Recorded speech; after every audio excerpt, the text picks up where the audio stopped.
Hello and welcome everyone. I hope you are doing absolutely well.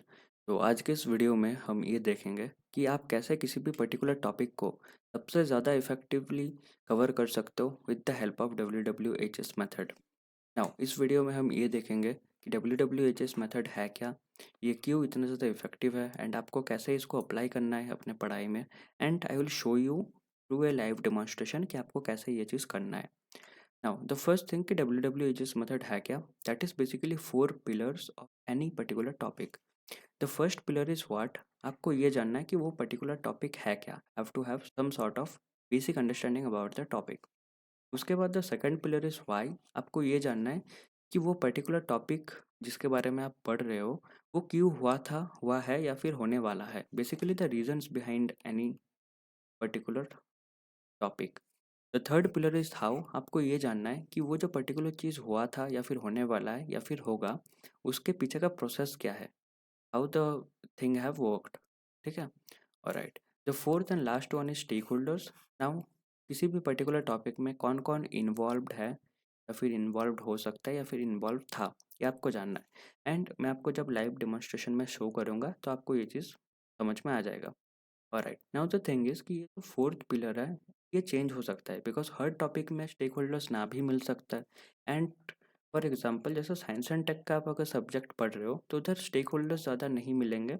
उधर आपको limitations या फिर किसी भी टेक्नोलॉजी का इम्पैक्ट, ये सब चीज़ें मिलेंगे। So you can change the stakeholders pillar with the limitation and impact thing. ठीक है, तो बेसिकली ये चेंजेबल पिलर है, but the broader principle will be this कि आपको किसी भी पर्टिकुलर टॉपिक को जानने के लिए वो क्या है वो जानना पड़ेगा, वो क्यों है, उसका रीजंस एंड का process with the how part and stakeholders, और फिर डिफरेंट सब्जेक्ट के लिए लिमिटेशन, इम्पैक्ट्स, कॉन्सिक्वेंसेस, ये सब जानना पड़ेगा।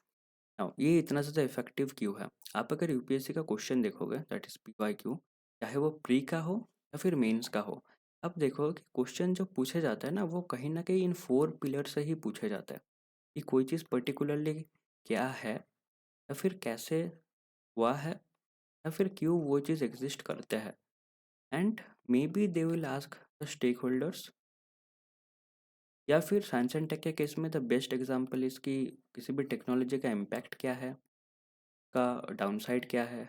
तो ये सब क्वेश्चन बहुत ज़्यादा आते हैं। ठीक है, और right, the second effectiveness is कि आप अगर इस तरीके से कोई भी टॉपिक पढ़ोगे तो दूसरों के मुकाबले आपका जो कंसेप्चुअल क्लैरिटी होगा वो बहुत ज़्यादा होगा।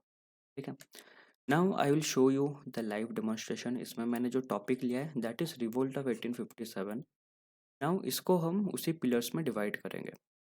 Now revolt of 1857 that is basically the what part. आपको थोड़ा सा इसके बारे में जानना है कि ये चीज़ है क्या। Now I have divided this into the why part, how part and the stakeholders part. Now in why part basically वो चीज़ क्यों हुआ था। Now there are several reasons जिसकी वजह से 1857 का रिवोल्ट हुआ था।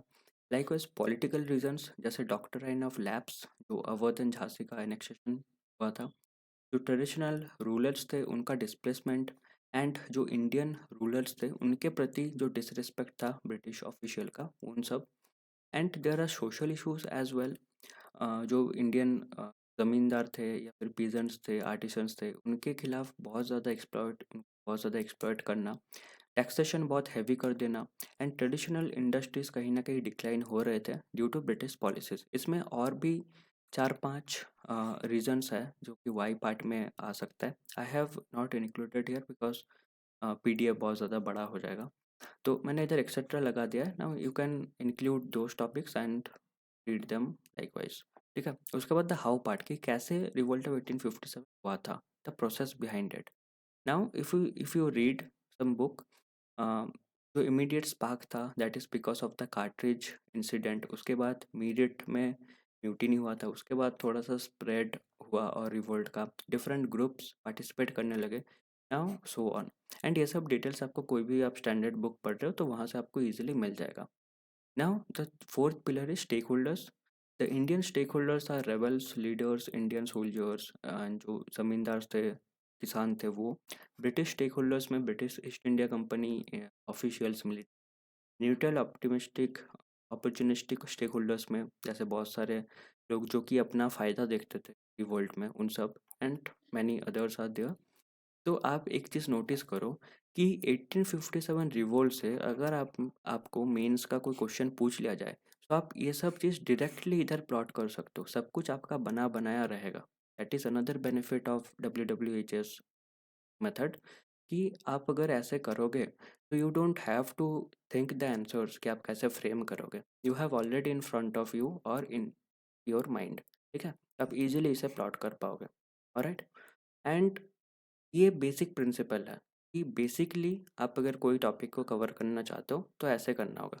अगर आप फिर इंटरलिंकेजेस करना चाहो और किसी सब्जेक्ट के साथ और किसी पर्टिकुलर इशू के साथ इस उल्टा 1857 को, तो वो थोड़ा सा एडवांस टॉपिक है, उसके बारे में मैं एक और वीडियो बना दूंगा। पर द बेसिक थिंग इज कि कैसे कवर करना है, मैंने इधर सब कुछ बता दिया है। ऑलराइट, सो आज के लिए बस इतना ही। आई होप आपको थोड़ा बहुत वीडियो से हेल्प मिला होगा, एंड वीडियो अगर पसंद आए तो लाइक कर देना, चैनल को सब्सक्राइब कर सकते हो। टिल देन अच्छे से प्रिपरेशन करो, गुड लक।